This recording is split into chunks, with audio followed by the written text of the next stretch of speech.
Welcome to 5 Points of Articulation. Today, I'm counting down my picks for the top 10 worst DC Multiverse figures of 2024. Worst, of course, might be a bit of an exaggeration. Really, these are the ones I was just the most disappointed by. I should also point out that I'm only including figures I personally own, so your list might look different than mine. Otherwise, if it's a 7-inch scale DC figure by McFarlane Toys, it's fair game. With that out of the way, let's dig in. Number 10, Batman from Batman Forever. For the most part, it's just a reissue of the version that came in the Ultimate Movie 6-pack, and for the most part, that figure is really good. This release has alternate accessory holding hands, along with a movie-accurate grapnel gun, and not just one Batarang, but two. With so much going for it, why is Batman Forever on this list? The inaccurate, mismatched two-tone color scheme. The original figure was cast in a movie-accurate, marbleized dark blue. Here, the body's metallic blue, but the head, gloves, and boots are a matte black. The only thing I can think of is that they wanted the cape to match, but in that case, why not make the whole thing black? Granted, it wouldn't have been accurate, but neither is this. And this is really distracting. The only thing I can say in its defense is that having the mask black will make head swaps easier. Hopefully, McFarlane can find a way of getting this version back out into circulation. More importantly, hopefully at some point they give us the Panther suit. Number 9, the Collector Edition Connor Kent. Admittedly, there are a lot of things to like about this figure, most especially the alternate heads. And while I do basically like this figure, the longer I sit with it, the more critical I find myself becoming, primarily over his proportions. Bottom line, he's just too scrawny. I'd have happily traded a few accessories for a new, bulkier sculpt. Sadly, while the figure might be okay, it's hardly super. Number 8, and keeping with the Superman supporting character theme, here we have Steel. I've always had a soft spot for this character and was really looking forward to the figure. In hand though, and just like Connor Kent, he's just way too scrawny. Looking at him, and it's really hard to believe this is a suit of armor with a person actually inside. I was also let down that it wasn't a straightforward return of Superman Steel, but that's not entirely a fair criticism of this guy. What is a fair criticism is that awful, droopy hammer. My solution and recommendation is tracking down the Total Hero Steel by Mattel. That hammer is a perfect size and a much harder plastic. The other thing I'm a bit iffy on is that more splatter-style paint job, specifically how mine turned out. Number 7, taking a short break from Superman, and here we have Mr. Zsasz. I saw a lot of negativity for this guy, and to be honest, I don't think it's entirely unwarranted. I will defend the head sculpt because it is comics accurate to that era of the character, but it's much harder for me to defend the tally marks. Because they were just black lines in the comic, I do see how we arrived here, but they're supposed to be cuts representing all of his different victims. I get why they might not want to have invested in new tooling. It's an online exclusive of an obscure character, but with no other accessories than a knife, the paint job, and those singed cartoony pants, this one cut pretty deep. Number 6, back to Superman and the supposedly DC classic. I know it's not everybody's cup of tea, but I do really like this smiling head, and while the blue might be a bit bright for my taste, I do still like this color scheme, along with most of the proportions of the Page Puncher's Superman body. For a figure claiming to be a classic version, it would have been nice if he had the yellow S on the cape, but to me, the biggest offenders are the inaccurate belt, and most egregiously, these boxing glove fists. I have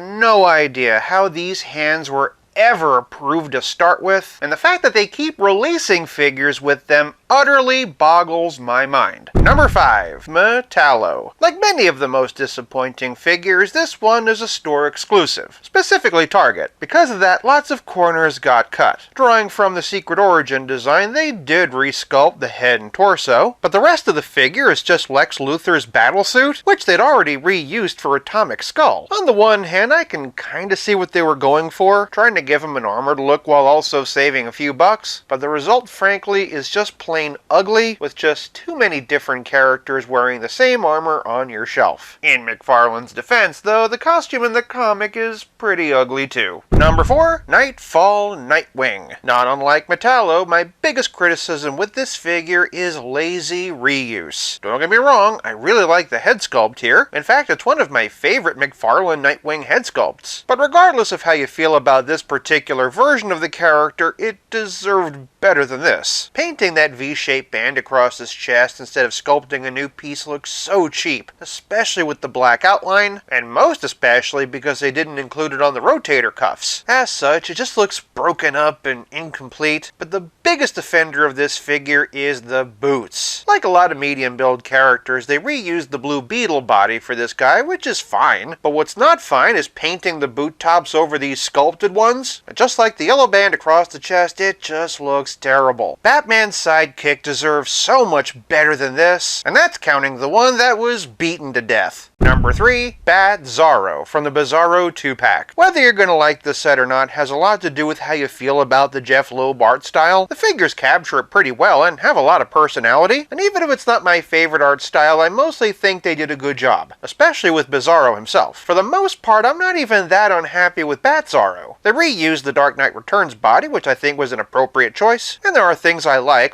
the upside down belt with all the flaps open, but whatever goodwill this set had going for it is completely obliterated by the logo. They literally just slapped a new one over the whole of the original. You can even see the slits where the original was supposed to peg in. This has got to be the cheapest, laziest thing I've ever seen a major toy company do. It's like a bad custom. I honestly don't know who should be more ashamed of themselves. McFarlane Toys for making it, or me for giving them my money. Number 2, Norm Breyfogle Batman. True story. I was zooming down the highway at 65 miles an hour when the pre-order for this went live. Instead of stopping like a responsible driver, I fumbled with my phone to snag it for fear of missing out. In hindsight, I'm starting to think the ones that missed out might have been the lucky ones. Don't get me wrong, the figure looks good. Though to be fair, part of that's because they repurposed an existing head and cape from a DC Direct statue, and even though it might not be accurate to the image on the box, I do really like this darker color scheme. I'll also give it to McFarlane that having swappable capes was a really nice feature, but every positive thing I can possibly say disintegrates the second I move his arm. I understand that this isn't the kind of typical toy you just play with, but that doesn't mean you shouldn't at least be allowed to pose him. Just one extra rib around the peg would have made it so much more secure. If you're just looking to put him on a shelf and admire the nice sculpted and painted detail, he's fine, but for an expensive, hard to find figure, this is unacceptable.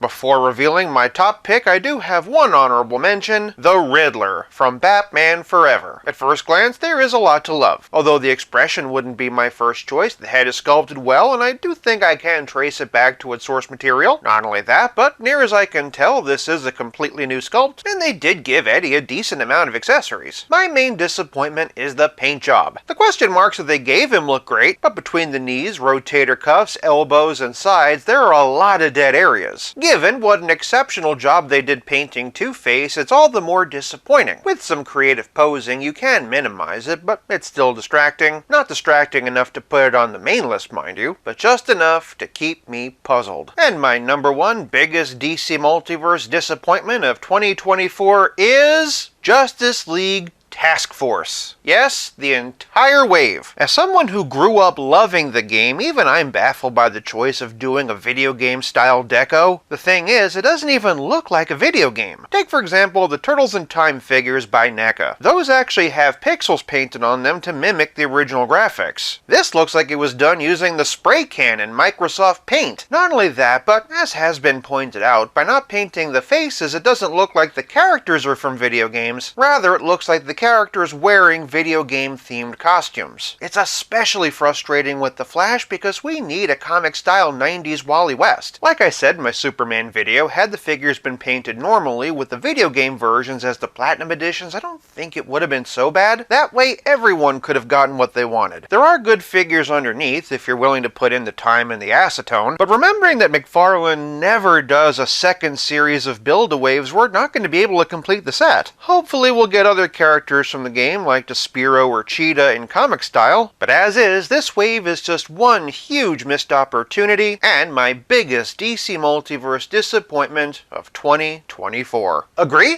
Disagree? Sound off in the comments and share your picks. For more top 10s, check out one of these, and until next time, play nice and have fun.